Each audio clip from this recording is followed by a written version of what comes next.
Bonjour à tous et bienvenue dans cette vidéo.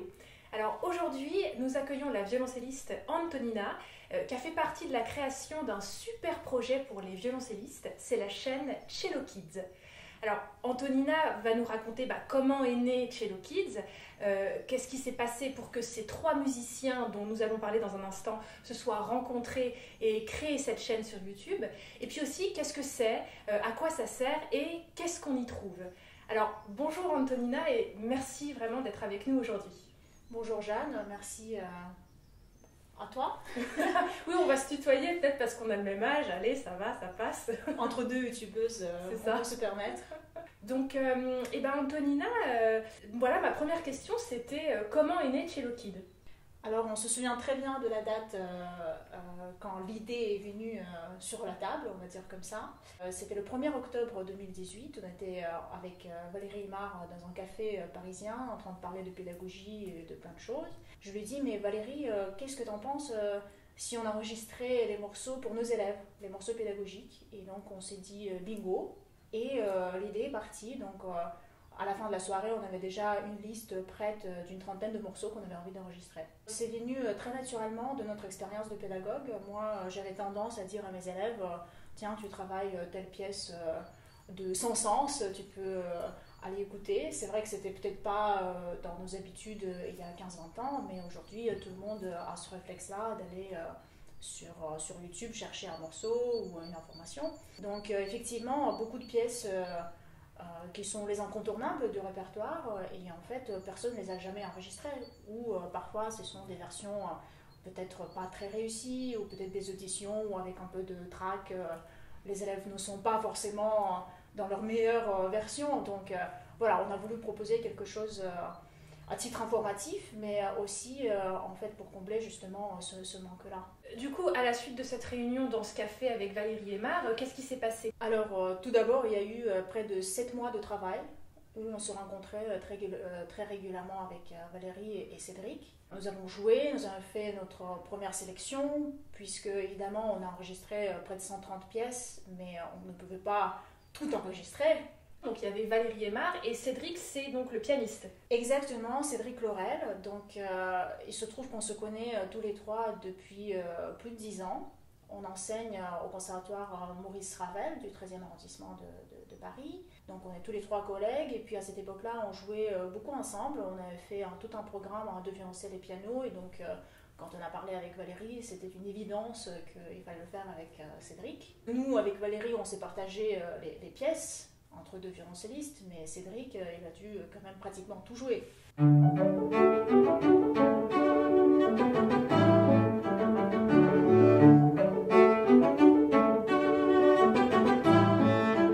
C'est vrai qu'en fait, avec Valérie, on a fait un peu chacune avec notre personnalité. C'est vrai que même physiquement, on est assez différentes, donc c'était intéressant de montrer aux élèves que c'est pas parce qu'on est petit ou grand, ou qu'on joue avec la partition ou pas, qu'on ne peut pas être bon violoncelliste.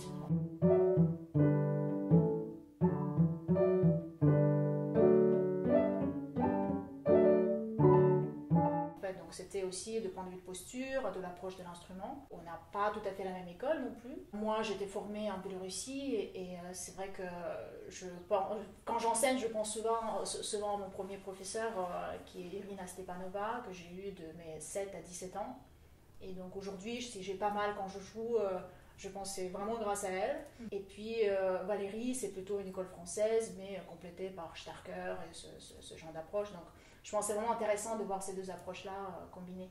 Du coup, vous amenez vraiment de la variété dans cette chaîne et vous montrez plusieurs manières de jouer le répertoire du violoncelliste. Exactement, et puis le choix de répertoire aussi, parce que c'est vrai qu'avec Valérie, à toutes les deux, on cumule près de 30 ans d'enseignement. Donc les pièces qu'on fait travailler, alors évidemment il y a des incontournables, on peut pas passer à côté, mais il y a aussi des pièces qui viennent peut-être de mon enfance, des morceaux plutôt russes, ou des petits morceaux de Woltermann qui ne sont jamais joués ou travaillés en France finalement, que moi j'ai l'habitude de faire travailler à mes élèves.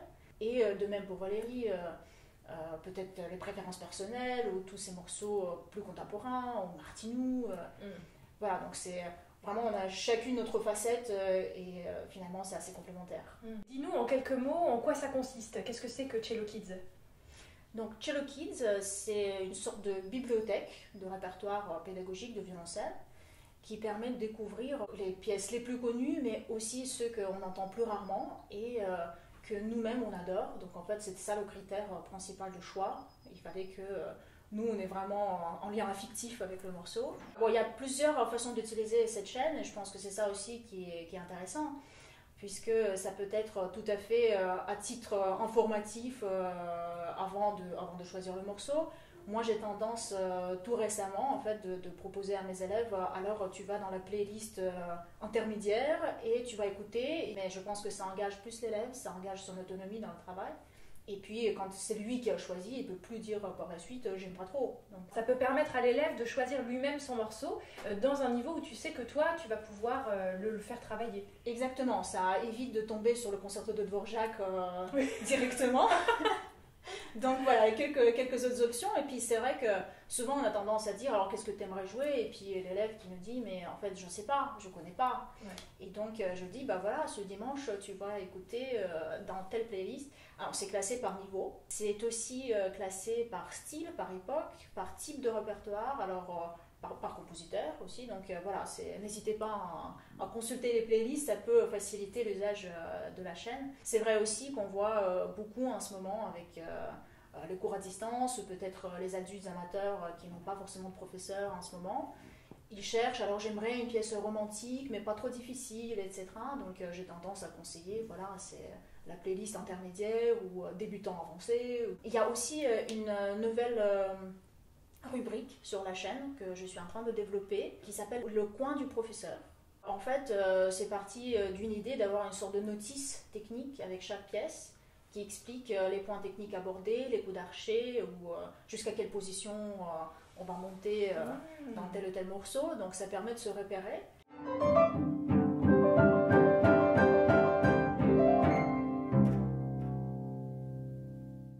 Tu m'as préparé un super décor ici, je suis admirative parce que c'est vraiment super sympa, c'est très vivant, c'est très ludique et c'est quelque chose qu'on retrouve énormément dans la chaîne Cello Kids.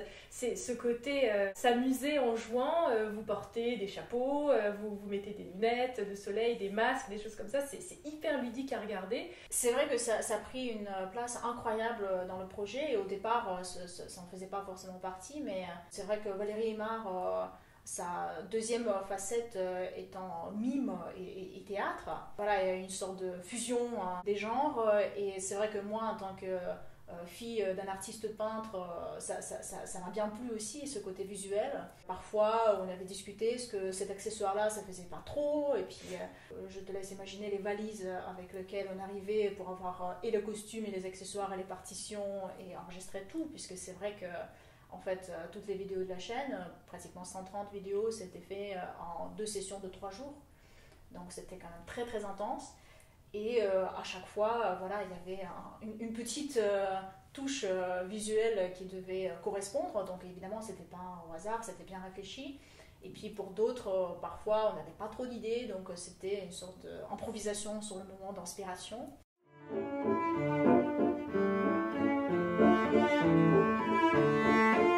L'idée, c'était d'inciter l'élève à aller plus loin que juste le déchiffrage d'un morceau, de faire travailler leur imagination.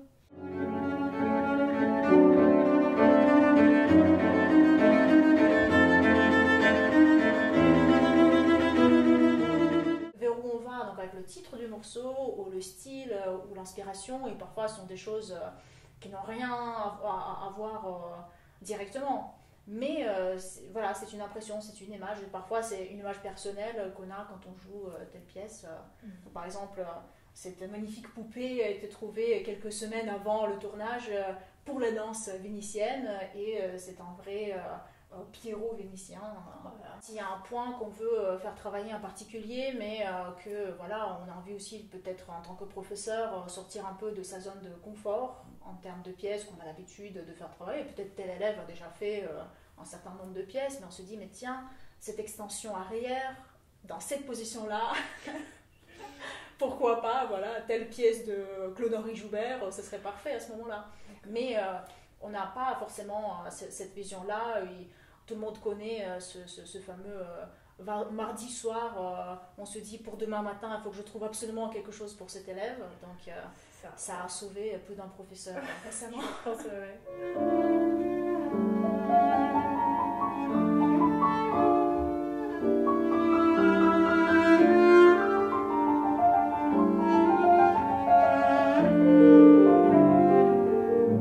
Je pense qu'il nous intéresse beaucoup, c'est de savoir comment t'en es arrivé là, toi, dans ton parcours.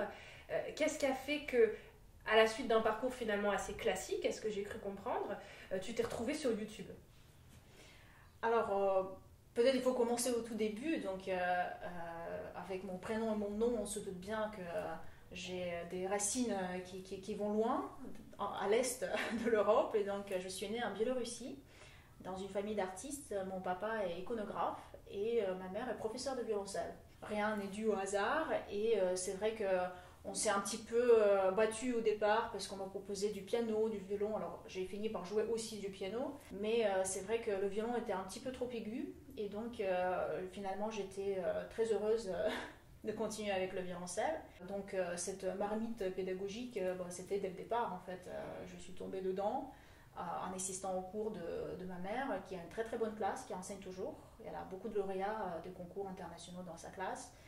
Et pour moi, c'est venu aussi très tôt, les concours, les concerts avec orchestre. J'ai connu tout ça étant enfant, adolescente. Et donc, arrivé à l'âge de 17 ans, je me suis dit, j'ai envie de continuer mes études supérieures en France, parce que j'ai entendu parler de Philippe Muller, j'ai entendu parler du Conservatoire supérieur de Paris. Donc, ça a été mon rêve. Et il se trouve que, voilà, cette année-là, j'ai passé le concours. Donc, j'ai été acceptée au CNSM de Paris, dans la classe de Jean-Marie Gamard, et puis plus tard, Philippe Muller. Donc, j'ai obtenu mon diplôme à 21 ans. Et se retrouver à cet âge-là, sans professeur, c'est quand même, on se pose beaucoup de questions à ce moment-là. Et donc, c'est là où j'ai eu la chance d'avoir mon premier poste d'enseignement.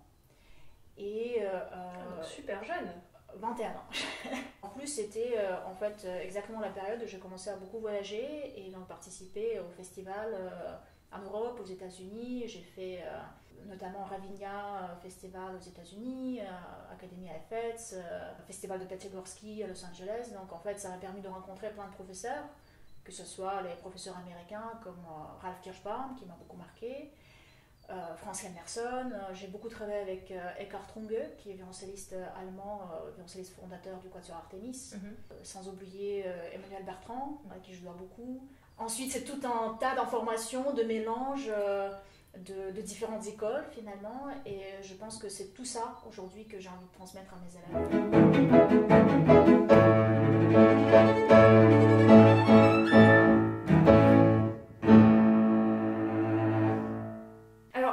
Cello Kids, c'est pour qui? Je pense que c'est tous les gens qui aiment le violoncelle, qui ont envie d'en jouer ou qui ont le plaisir de l'entendre. Et avec ces pièces qui sont parfois moins connues, ça permet de découvrir de nouveaux compositeurs, de travailler un répertoire un petit peu différent. C'est vrai qu'on en parlait l'autre jour avec Cédric Laurel et il m'a confié d'avoir adoré de jouer les petites pièces de Nulk ou de Trowell, puisque certainement ces compositeurs-là étaient aussi pianistes et donc c'est très bien écrit, c'est très pianistique. Et finalement, ce sont des vrais petits bijoux de musique de chambre. Ce n'est pas seulement pour les tout petits qui vont travailler leur première position. Un adulte qui souhaiterait jouer quelque chose peut-être pas trop technique, peut-être pas du grand répertoire, il trouverait forcément son compte. On a eu dans les commentaires sur les vidéos où est-ce qu'on trouve la version piano, où est-ce qu'on trouve...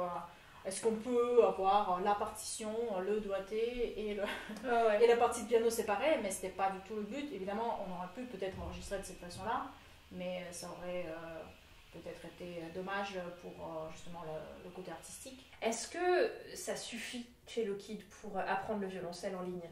Alors, j'espère que ça suffit pour en donner envie, principalement. C'est vrai que ce n'était pas pensé de cette façon-là au départ, mais on avait vu une montée fulgurante des vues au moment du premier confinement, mais un peu partout dans le monde finalement.